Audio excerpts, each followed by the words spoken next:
Hi, this is Adam Eliel Berkowitz from Israel 365. I'm speaking to you from the Golan. So, I had a lovely Shabbat, and after Shabbat, as usual, I wake up from my Shabbat nap, and I go to wash the dishes and to clean up. And after I do Havdalah, I check my news and my messages.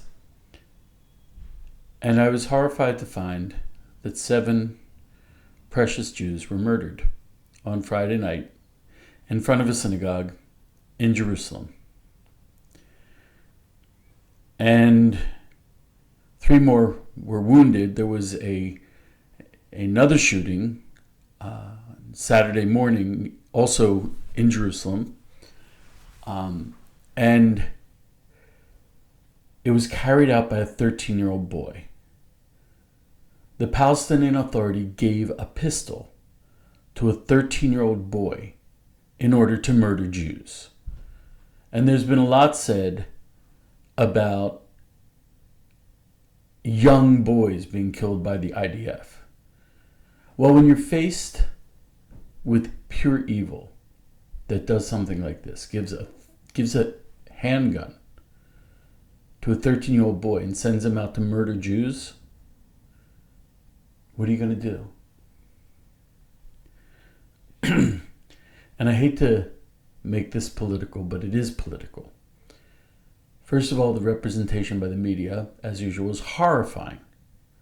There's a lot of talk about occupied territories. The BBC put a headline out about after synagogue shooting, which is synagogues don't shoot. After synagogue shooting, Israel arrests 40-some Palestinians.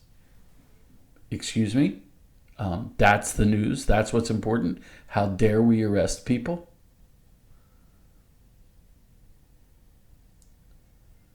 And all of the responses, people were like, oh, they condemned the attacks.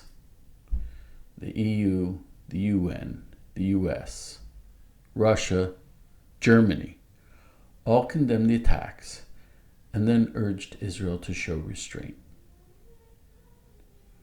To show restraint. What does that mean?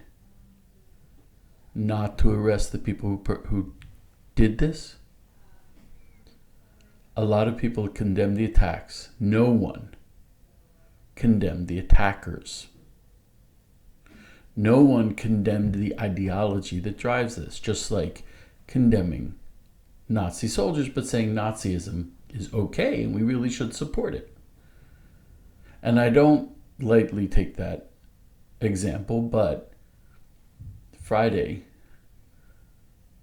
was the International Holocaust Remembrance Day. Could it be more poignant that on International Holocaust Remembrance Day, no one says, gee, maybe an ideology that sets out to murder Jews might be a bad thing?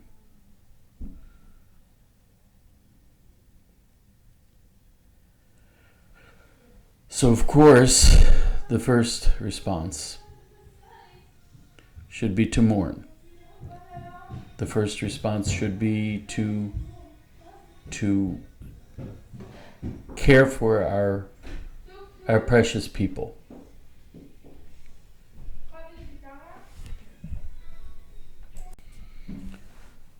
Of course, that's our first response. But that isn't enough. We have to continue. And I wonder about what Christians think. It's kind of funny. When I write articles, I look for biblical verses. And when I look for biblical verses about how to cope with evil on the Christian websites, there's a lot of talk about, turn the other cheek. It's an ideology, and it is not a biblical ideology. The Bible very strongly says call out evil, eliminate evil. I remember when I first started becoming religious, the Song at the Sea was very difficult for me because it says specifically that God is a God of war. God was not gentle with the Egyptians because they chose to do bad.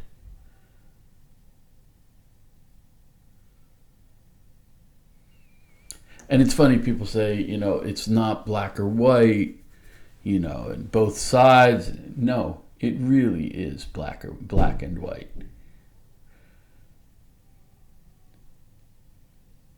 So that's really pretty much all I have to say. We should pray for the wounded. Oh, and also, while we pray for our wounded, the Palestinians, the family of the Palestinians who killed Jews,